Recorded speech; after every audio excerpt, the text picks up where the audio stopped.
Hello everyone, exam वारी में आप सभी का स्वागत है। दोस्तों, आज के इस वीडियो में हम बीपीएससी द्वारा जो हाल ही में एग्जाम लिए जा रहे हैं उसमें जो जीके के प्रश्न पूछे गए हैं, आज के इस वीडियो में हम उसको डिस्कस करेंगे।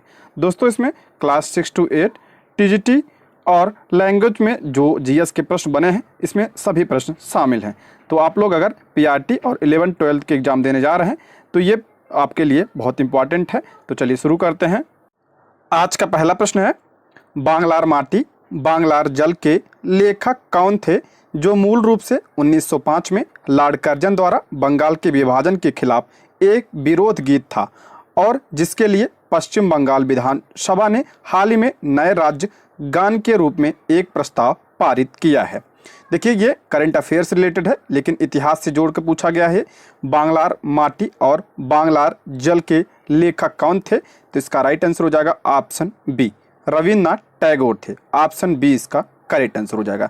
अब इसे बांग्लार माटी और बांग्लार जल को जो है पश्चिम बंगाल विधानसभा ने राज्य गान के रूप में प्रस्तावित किया है, ये भी ध्यान रखिएगा, इंपॉर्टेंट है ये। अच्छा, ये 1905 में जो बंगाल का विभाजन हुआ था, किसके समय में हुआ था? लॉर्ड कर्जन के समय में हुआ था। इसकी घोषणा कब की गई थी बंगाल विभाजन की? तो ये आपका 19 जुलाई, कहीं कहीं आपको 20 जुलाई मिलेगा।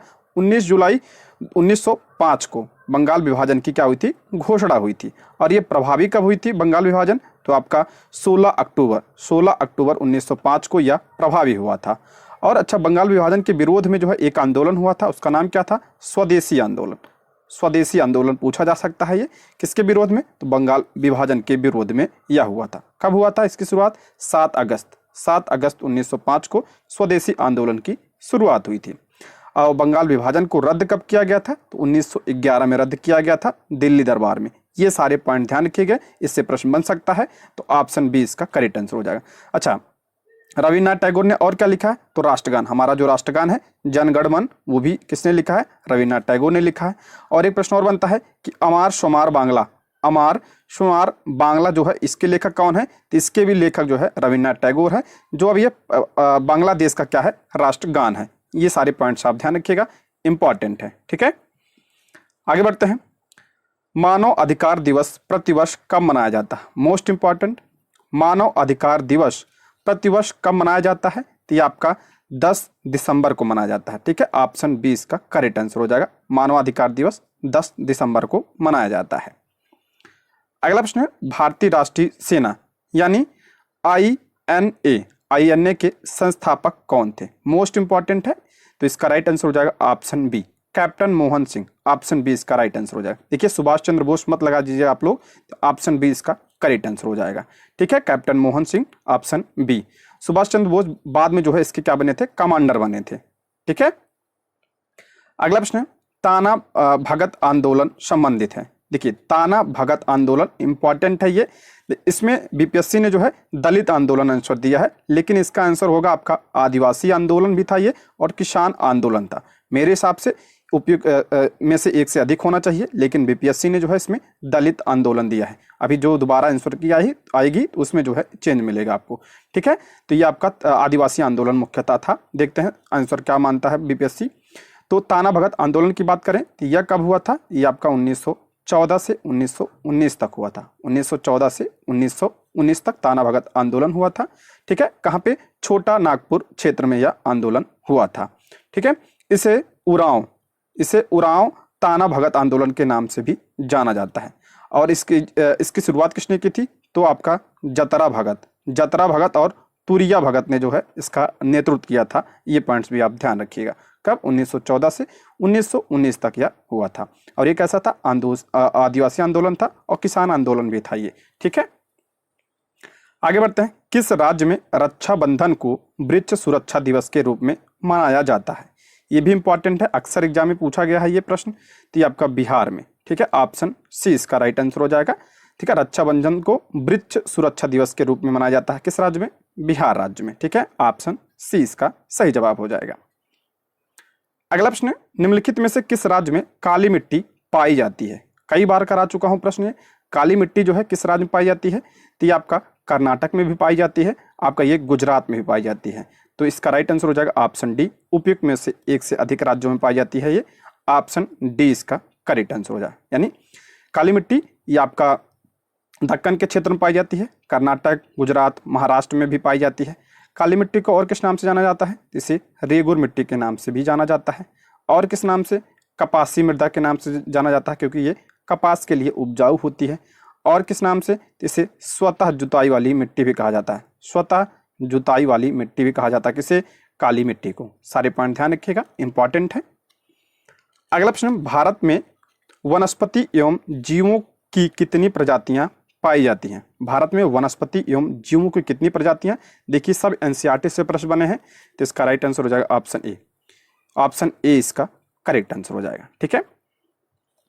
अगला है, खनिज निम्नलिखित में से किस चट्टान के स्तर में जमा होता है? कह रहा है जो खनिज होते हैं किस चट्टान के स्तर में जमा होते हैं? ये आपका अवसादी चट्टान में जमा होते हैं। ऑप्शन क्या हो जाएगा? ए इसका करेक्ट आंसर हो जाएगा। अगला प्रश्न है, निम्नलिखित में से कौन सी एक फलीदार फसल है? फलीदार फसल कौन सी है?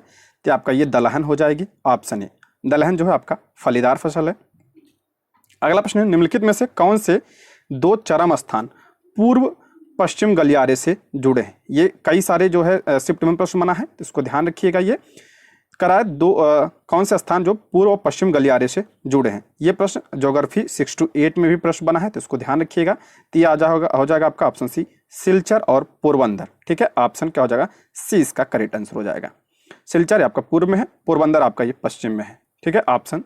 अगला प्रश्न है, स्टेलेक्टाइट एवं स्टेलेगमाइट जो है स्थलाकृतियां बनती हैं। स्टेलेक्टाइट एवं स्टेलेगमाइट स्थलाकृतियां किससे बनती हैं? ये भी एनसीईआरटी से प्रश्न बना है, तो ये आपका ऑप्शन बी, भूमिगत जल द्वारा ये स्थलाकृतियां बनती हैं। ऑप्शन बी इसका सही जवाब हो जाएगा। अगला प्रश्न है, 22 अप्रैल को किस रूप में मनाते हैं? मोस्ट इंपॉर्टेंट, 22 अप्रैल को किस रूप में मनाते हैं? तो ये आपका मनाया जाता है विश्व पृथ्वी दिवस के रूप में मनाया जाता है 22 अप्रैल को। अच्छा, 22 मई ध्यान रखिएगा, ये किस रूप में? तो जैव विविधता दिवस मनाया जाता है 22 मई को। और एक है 22 मार्च। 22 मार्च को कौन सा दिवस मनाया जाता है? तो विश्व जल दिवस मनाया जाता है। कब? 22 मार्च को मनाया जाता है। अच्छा, विश्व स्वास्थ्य दिवस कब मनाया जाता है? 7 अप्रैल। 7 अप्रैल को विश्व स्वास्थ्य दिवस मनाया जाता है। और विश्व ओजोन दिवस कब मनाया जाता है? 16 सितंबर।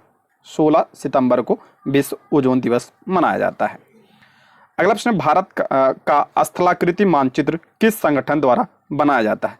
ये भी एनसीईआरटी से बना है प्रश्न। भारत का स्थलाकृत मानचित्र जो है किस संगठन के द्वारा? तो आपका भारतीय सर्वेक्षण के द्वारा। ऑप्शन क्या हो जाएगा? बी इसका करेक्ट आंसर हो जाएगा। अगला प्रश्न है, 1857 के विद्रोह को किसके द्वारा पहली बार प्रथम भारतीय स्वतंत्रता संग्राम के रूप में वर्णित किया गया था? मोस्ट इंपॉर्टेंट, कई बार बता चुका हूं ये, तो ये आपका हो जाएगा option A, BD. Savarkar. Option A इसका करेक्ट आंसर हो जाए। देखिए परीक्षा में जीएस के कोई भी प्रश्न बाहर से नहीं आए हैं। जितने भी मैंने बीपीएससी का जो प्रीवियस ईयर क्वेश्चन कराया है और प्रैक्टिस सेट कराया है, उसी में से प्रश्न बने हैं। और जो मैंने एनसीईआरटी करवाई है उसमें तो बहुत सारे प्रश्न बने हैं। ठीक है, तो आप क्या हो जाएगा? प्रथम भारतीय स्वतंत्रता संग्राम किसने कहा था? तो बी.डी. सावरकर ने कहा था। ऑप्शन ए इसका करेक्ट आंसर हो जाएगा। बहुत सारे प्रश्न जो है रिपीट हुए हैं ये, तो आप लोग वीडियो को पूरा देखिएगा कि क्या हो सकता है कि पीआरटी में ये प्रश्न बने। निम्नलिखित में से कौन सी घटना सबसे पहले हुई? सबसे पहले घटना कौन सी हुई? तो आपका बात करते हैं संथाल विद्रोह। संथाल विद्रोह कब हुआ था? 1855 में हुआ था। बिरसा मुंडा विद्रोह जिसे उलगुलान विद्रोह कहा जाता है, ये आपका 1899 1900 ईस्वी में हुआ था। ये ताना भगत आंदोलन अभी पीछे बताया 1914 से आपका 1919 में हुआ था। करा सबसे पहले घटना कौन सी हुई थी? तो आप इसे मिला लीजिएगा, संथाल विद्रोह हो जाएगा इसका ऑप्शन ए। अगला प्रश्न, बंकिम चंद्र चटर्जी का उपन्यास आनंद मिट में किस विद्रोह का उल्लेख है? इंपॉर्टेंट है। देखिए ये प्रश्न 6 to 8 में भी बना है, उसमें पूछा गया था कि आनंद मठ के रचयिता कौन है? तो बंकिम चंद्र चटर्जी हैं। एसएसटी में प्रश्न बना था ये, हिस्ट्री में 6 to 8 में। तो ये देखिए कई बार प्रश्न रिपीट हुआ। ये आनंद मठ के रचयिता कौन? बंकिम चंद्र चटर्जी। इसमें किसका उल्लेख मिलता है? तो आपका इसमें सन्यासी विद्रोह का उल्लेख मिलता है। ऑप्शन ए इसका करेक्ट आंसर है। सन्यासी विद्रोह कब हुआ था? तो आपका 1770 से लेकर 1820 ईस्वी तक ही होता है ये सन्यासी विद्रोह। अच्छा, इसका नेतृत्व किसने किया था? मोस्ट इंपॉर्टेंट, ये आपका मंजू शाह और देवी चौधरानी ने इसका नेतृत्व किया था। किसका? सन्यासी विद्रोह का। ठीक है, ऑप्शन ए इसका राइट आंसर हो जाएगा।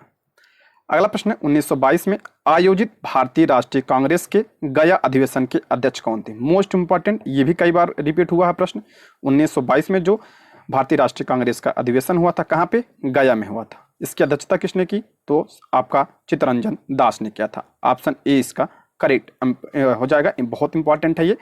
एक आपका 1912 में कहाँ पे हुआ था? ये आपका पटना में हुआ था। ठीक है, 1912 में पटना में हुआ था।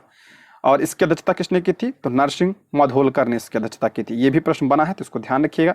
महात्मा गांधी वाला भी प्रश्न बना है 6 to 8 में। ये आपका 1924 में कहाँ पे? बेलगांव में हुआ था। इसकी अध्यक्षता किसने की थी? तो आपका महात्मा गांधी ने किया था। ये सारे जो अधिवेशन है बहुत इंपॉर्टेंट है ये।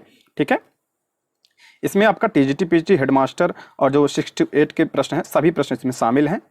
असहयोग आंदोलन के दौरान किसने बिहार में किसानों की अगुवाई की? असहयोग आंदोलन के दौरान बिहार में किसने किसानों की अगुवाई की थी?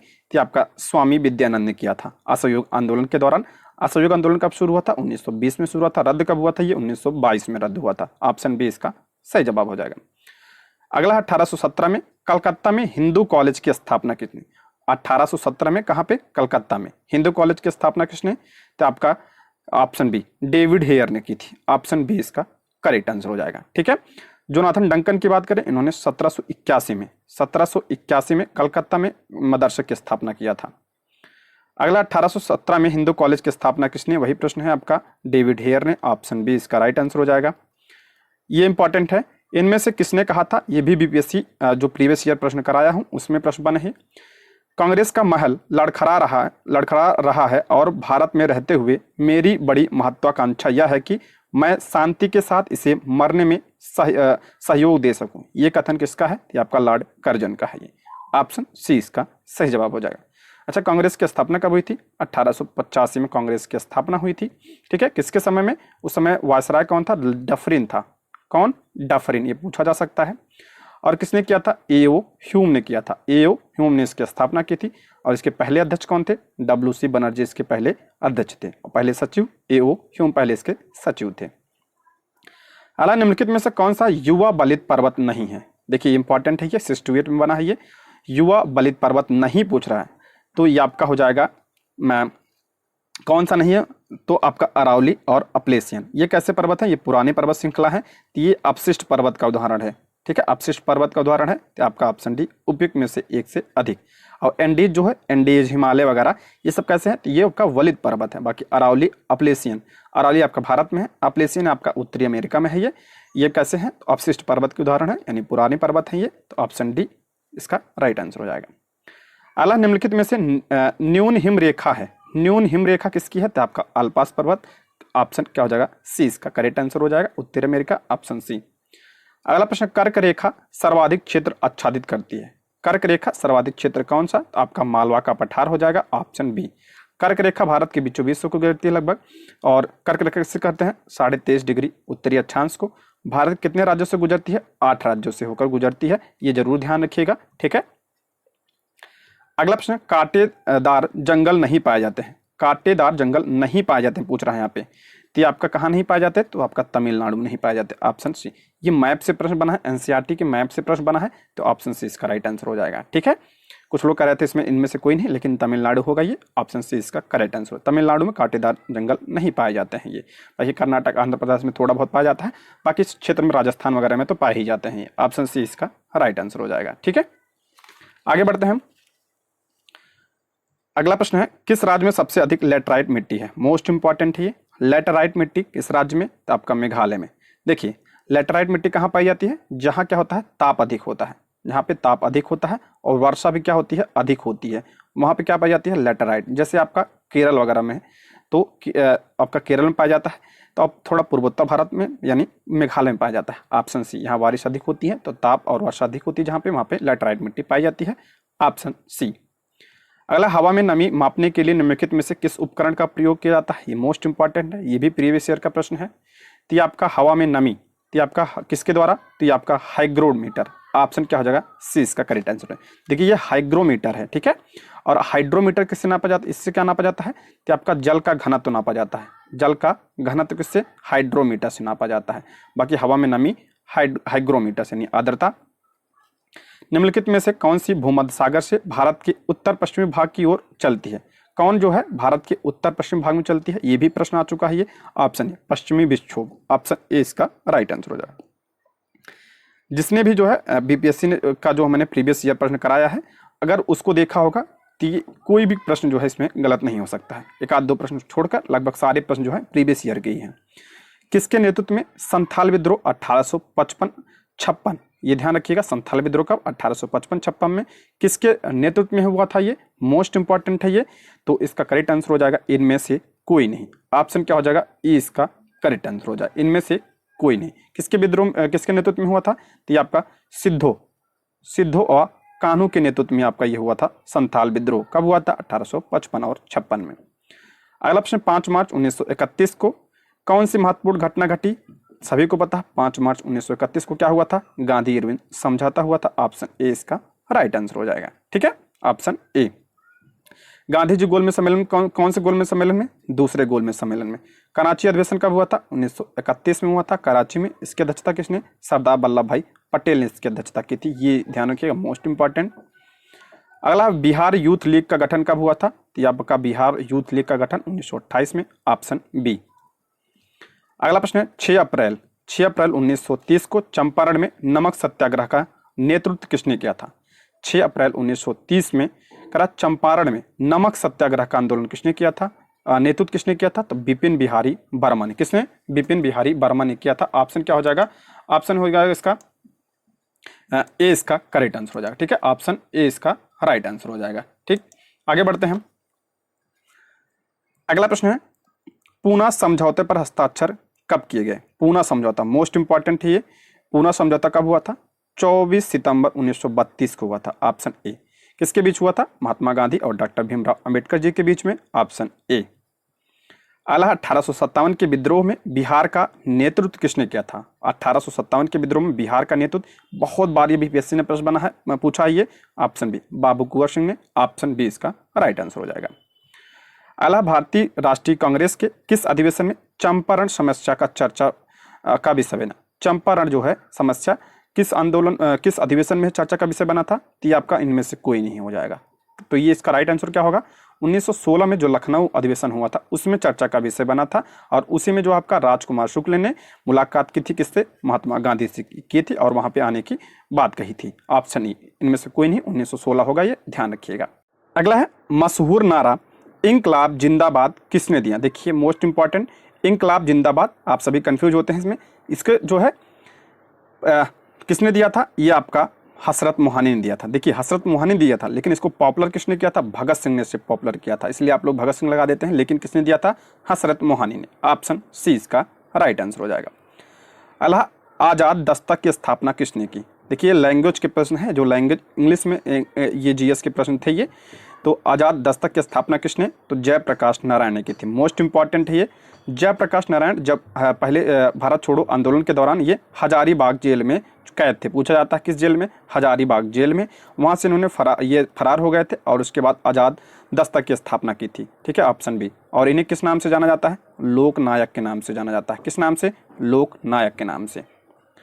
अगला प्रश्न, बिहार में नमक आंदोलन कब प्रारंभ हुआ। बिहार में नमक आंदोलन कब प्रारंभ हुआ था, तो ये आपका हो जाएगा ऑप्शन ए, अप्रैल 1930 में। ऑप्शन ए इसका राइट आंसर हो जाएगा। ठीक है, देखिए नमक आंदोलन अगर वैसे बात करें, इसे दांडी मार्च के नाम से भी जाना जाता है, जो गांधी जी ने शुरुआत किया था।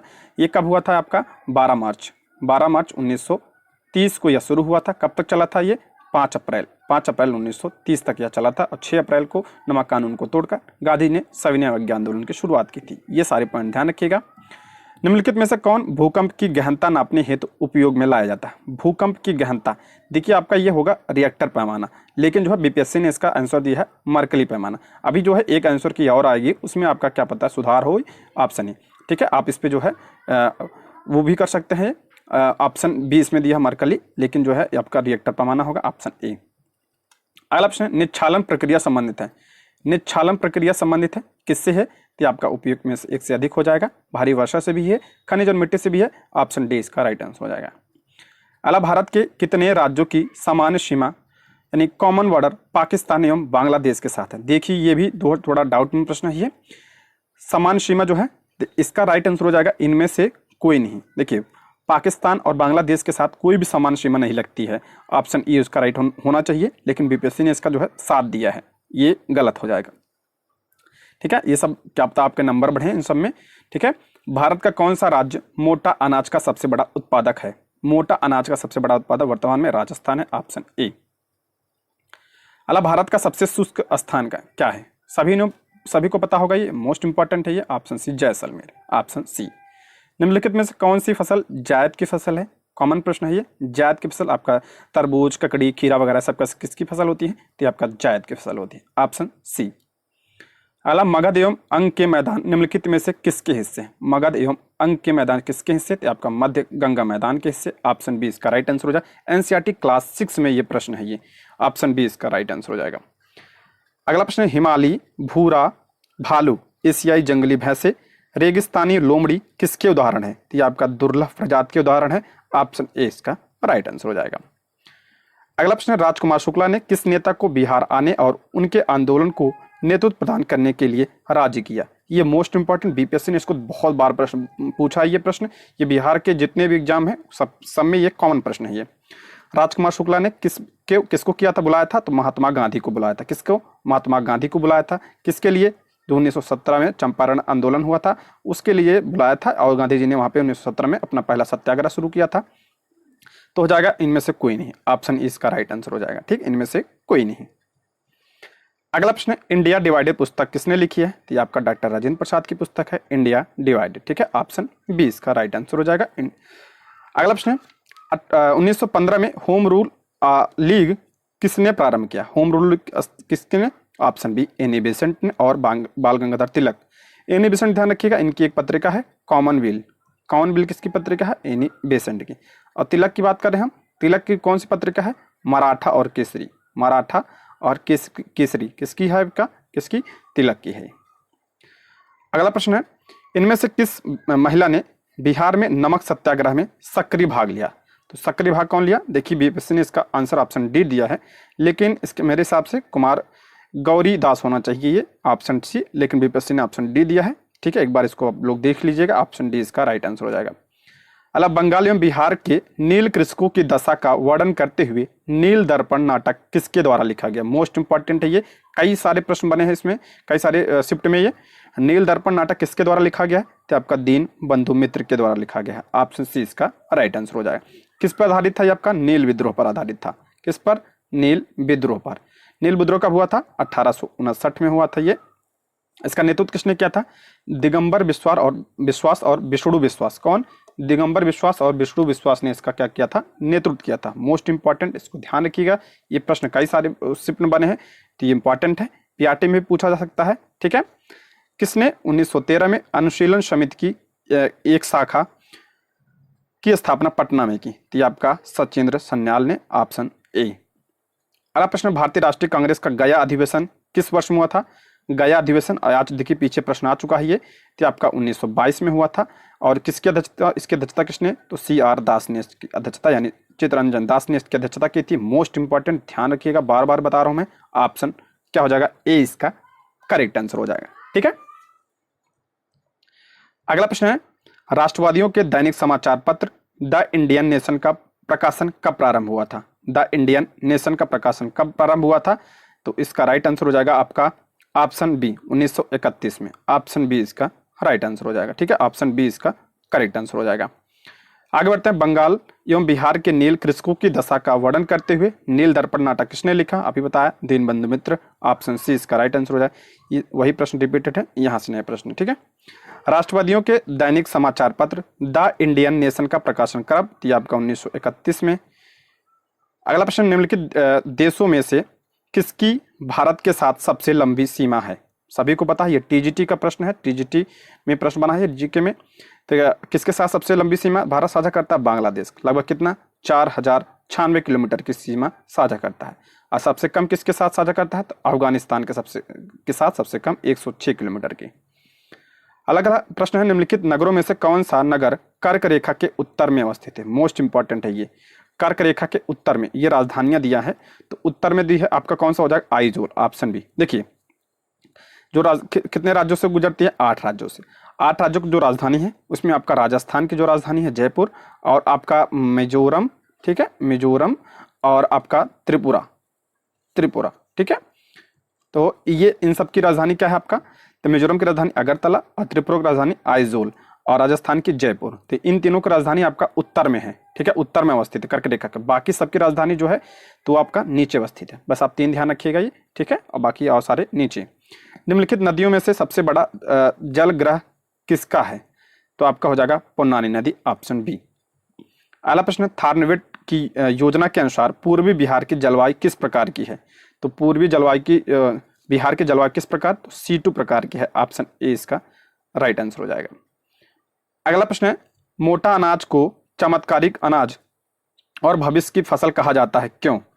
तो ये आपका देखिए इसके हिसाब से जो है बीपीएससी ने जो दिया है प्रश्न, उसमें दिया आपका ऑप्शन ए सूखी सहिष्णु फसल दिया, ऑप्शन ए इसका राइट आंसर हो जाए। मेरे हिसाब से इसका राइट आंसर होना चाहिए ऑप्शन डी, उपयुक्त में से अधिक, क्योंकि जो मोटे अनाज है वो पोषण की दृष्टि से चावल और गेहूं के बराबर भी होते हैं और सूखी फसल भी है ये, तो अब बीपीएससी ने ऑप्शन ए दिया है, ऑप्शन। अगला प्रश्न, भारत में कुल भूमि क्षेत्र में पर्वतों का हिस्सा है, भारत के कुल भूमि क्षेत्र में पर्वतों का हिस्सा कितना है? तो आपका 30% है, ठीक है, 30% है, ऑप्शन ए इसका राइट आंसर। उसके बाद सबसे ज्यादा किसका है? मैदान का है भाग, ठीक है। अगला प्रश्न है, जीवाश्म ईंधन किस प्रकार के संसाधनों के उदाहरण है? जीवाश्म ईंधन जो है किस प्रकार की? तो आपका गैर नवीनीकरणीय है ये, ऑप्शन सी इसका राइट आंसर हो जाएगा, ऑप्शन सी। अगला प्रश्न, महात्मा गांधी का राजनीतिक गुरु कौन था? सभी को पता होगा कौन थे महात्मा गांधी के राजनीतिक गुरु? तो गोपाल कृष्ण गोखले महात्मा गांधी के राजनीतिक गुरु थे। ऑप्शन में कोई नहीं दिया, ऑप्शन ए उपयुक्त में से कोई नहीं। अच्छा, गोपाल कृष्ण गोखले के गुरु कौन थे? तो आपका एमजी रानाडे थे। अगला प्रश्न है, चंपारण आने के लिए किसने गांधी जी को राजी करने का निर्णय लिया था? सभी को पता आ चुका है प्रश्न, ऑप्शन बी राजकुमार शुक्ल। बार बार कह रहा हूँ, कई सारे प्रश्न रिपीट हुए इसलिए मैं आपको पूरा देखने के लिए कह रहा हूँ, ठीक है। अगला प्रश्न, लखनऊ समझौता हुआ था, लखनऊ समझौता कब हुआ था? सभी को पता होगा 1916 में। पीछे भी देखिए प्रश्न आ चुका है, सारे प्रश्न लगभग रिपीट हो रहे हैं ये, तो इसलिए इंपॉर्टेंट हो जाता है ये। 1916 में लखनऊ समझौता हुआ था। इसमें और क्या हुआ था? इसमें इसे किस नाम से जाना जाता है? इसे मुस्लिम लीग समझौता के नाम से भी जाना जाता है। अच्छा, इसे और किस नाम से? इसमें आपका नरम दल और जो गरम दल थे, नरम दल और गरम दल, इसमें इनका एकीकरण हो गया था। जो 1907 में अलग हो गए थे, कांग्रेस 2 भागों में विभाजित हो गया था, 1916 में दोनों एक हो गए थे। ये पॉइंट्स भी आप ध्यान रखिएगा। और इसकी अध्यक्षता 1916 में जो अधिवेशन हुआ था कांग्रेस का, इसकी अध्यक्षता किसने किया था? तो अंबिका चरण मजूमदार। कौन? अंबिका चरण मजूमदार ने किया था, ये भी पॉइंट ध्यान रखिएगा। अगला प्रश्न, असहयोग आंदोलन को निलंबित किया गया था, तो आपका 1922 में। देखिए असहयोग आंदोलन की शुरुआत कब हुई थी? 1920 में हुई थी, लेकिन 4 फरवरी 1922 में चौरी चौरा कांड होने की वजह से 12 फरवरी 1922 को जो है गांधी जी ने इसे वापस ले लिया था। ऑप्शन बी इसका राइट आंसर हो जाएगा। अगला, 1784 ईस्वी में एशियाटिक सोसाइटी ऑफ बंगाल का आरंभ किसने किया? एशियाटिक सोसाइटी ऑफ बंगाल का आरंभ किसने किया? तो इसका राइट आंसर हो जाएगा 1784 दिया है ना, इसका राइट आंसर हो जाएगा ऑप्शन बी इसका राइट आंसर, नहीं सी इसका राइट आंसर हो जाएगा विलियम जोन्स। ऑप्शन सी इसका सही जवाब है। 1784 में एशियाटिक सोसाइटी ऑफ बंगाल।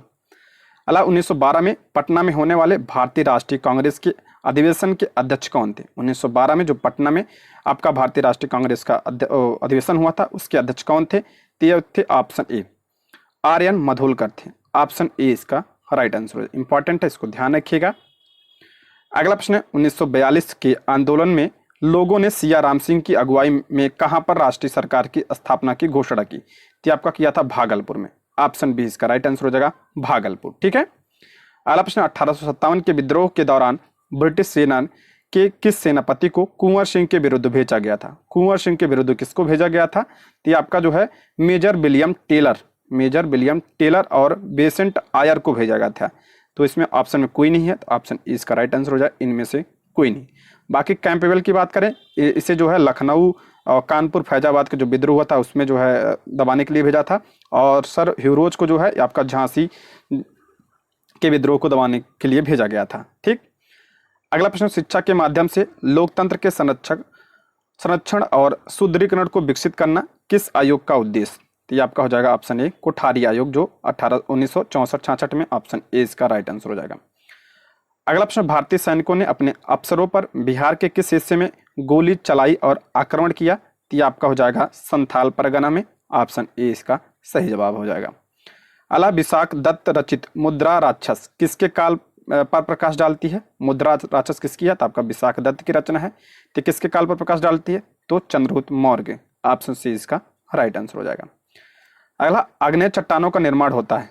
आग्नेय चट्टानों को प्राथमिक चट्टान कहा जाता है। इसका निर्माण आपका ऑप्शन सी मैग्मा या लावा के जमने से होता है। ऑप्शन सी इसका राइट आंसर हो जाएगा। अगला प्रश्न, भारत के बारे में निम्नलिखित में से कौन सा कथन सही है?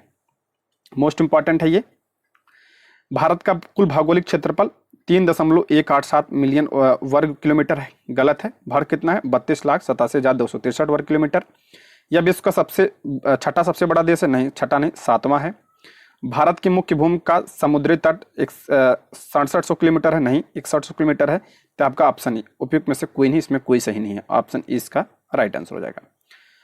अगला प्रश्न, भारत के 4 प्रमुख शहरों को जोड़ने वाले राजमार्ग नेटवर्क स्वर्णिम चतुर्भुज की कुल लंबाई कितनी है? स्वर्णिम चतुर्भुज योजना आपने सुना होगा। इसकी लंबाई कुल कितनी है? 5846 किलोमीटर। Option B. देखिए, ये क्या आपका 4 महानगरों को जोड़ती है। आपका दिल्ली, उसके बाद आपका मुंबई, उसके बाद आपका कौन सा चेन्नई, उसके बाद कोलकाता, इनको जोड़ता है। इसी को क्या कहा जाता है? स्वर्णिम चतुर्भुज योजना कहा जाता है। अगला प्रश्न, भारतीय संविधान की 6ठी अनुसूची के अंतर्गत विशेष प्रशासकीय प्रावधान निम्नलिखित में से किस जनजाति क्षेत्रों के लिए किया गया है? आपने बहुत बार पढ़ा होगा ये प्रश्न। तो ऑप्शन बी, असम, मेघालय, त्रिपुरा, मिजोरम के लिए। ऑप्शन बी इसका राइट आंसर, जिसे आप एटीएम के नाम से भी जाना जाते हैं। Option B. अगला प्रश्न, माइक्रो अर्थशास्त्र का दूसरा नाम है। माइक्रो अर्थशास्त्र का दूसरा नाम क्या है? तो आय तथा रोजगार सिद्धांत। ऑप्शन ए इसका राइट आंसर है। ये प्रश्न जो है हेडमास्टर में बने हैं ये। अगला प्रश्न, राष्ट्रीय अनुसूचित जनजाति आयोग का गठन निम्नलिखित में से किस संविधान संशोधन के जरिए हुआ? राष्ट्रीय अनुसूचित जनजाति आयोग का गठन निम्नलिखित में से किस संविधान संशोधन? तो आपका 89वां संविधान संशोधन 2003। ठीक है, ये एसटी आयोग की बात कर रहा है। एसटी आयोग संविधान के किस आर्टिकल में? आर्टिकल 338 ए में है। आर्टिकल 338 ए में कौन सा? एसटी आयोग। और एससी आयोग की बात करें, आर्टिकल 338 में है। ठीक है। अगला प्रश्न, किनशिप ऑर्गेनाइजेशन इन इंडिया नामक पुस्तक के लेखक कौन है? तो इसके लेखक आपका है इरावती कर्वे। ऑप्शन क्या हो जाएगा? ए इसका राइट आंसर हो जाएगा। अगला प्रश्न, निर्मल भारत अभियान का उद्देश्य सन डैश तक सार्वभौमिक शौचालय कवरेज है। निर्मल भारत अभियान का उद्देश्य क्या है? तो 2022 तक जो है सार्वभौमिक शौचालय कवरेज है। Option B. अगला प्रश्न, शीत विसंक्रमण से तात्पर्य है खाद्य का संरक्षण डैश द्वारा किया जाता है। तो आपका किया जाए तो आपका रेडिएशन के द्वारा हो जाएगा। ऑप्शन बी इसका राइट आंसर हो जाएगा। अगला प्रश्न, लेखांकन समीकरण का अर्थ क्या है? तो आपका ऑप्शन सी, चल संपत्ति प्लस चल दायित्व बराबर दीर्घकालीन दायित्व। ठीक है, ऑप्शन सी इसका राइट आंसर हो जाएगा। अगला प्रश्न, हाल ही में क्रय की गई पुरानी मोटर गाड़ी को उपयोग से पूर्व मरम्मत का व्यय क्या कहलाता है? जिससे आपका पूंजीगत व्यय कहा जाता है। Option C. अगला प्रश्न, लघु उद्योग में वित्त एवं विपणन की समस्या के समाधान के लिए सरकार ने क्या उपाय की है? तो आपका भारतीय लघु उद्योग विकास बैंक की स्थापना, सिडबी की स्थापना भी की है। और आपका जो है एमएसआई के लिए क्रेडिट गारंटी योजना भी, प्रधानमंत्री रोजगार सृजन कार्यक्रम भी। तो आपका ऑप्शन डी हो जाएगा, उपयुक्त में से एक से अधिक। अगला प्रश्न, export promotion capital goods, export promotion capital good scheme क्या है? तो आपका ऑप्शन ए, एक योजना जो निर्यातकों को शून्य शुल्क पर पूंजीगत सामान आयात करने की अनुमति देती है। ऑप्शन ए इसका राइट आंसर हो जाएगा। अगला प्रश्न, सार्वजनिक उपक्रम किसके स्वामित्व वाले संगठन है? सार्वजनिक उपक्रम जो है किसके स्वामित्व में होता है? तो सरकार के स्वामित्व में होता है। ये ऑप्शन बी इसका राइट आंसर हो जाएगा। अगला प्रश्न है, स्टॉक एक्सचेंज मांग और आपूर्ति की ताकतों के माध्यम से प्रतिभूतियों के मूल्यांकन के लिए एक तंत्र के रूप में काम करता है। स्टॉक एक्सचेंजों द्वारा निष्पादित संबंधित कार्यों की पहचान कीजिए। तो इसका राइट आंसर हो जाएगा ऑप्शन सी, सुरक्षा का मूल्य निर्धारण। ऑप्शन सी इसका राइट आंसर हो जाएगा। दोस्तों, ये रहे आज के प्रश्न। Thank you for watching.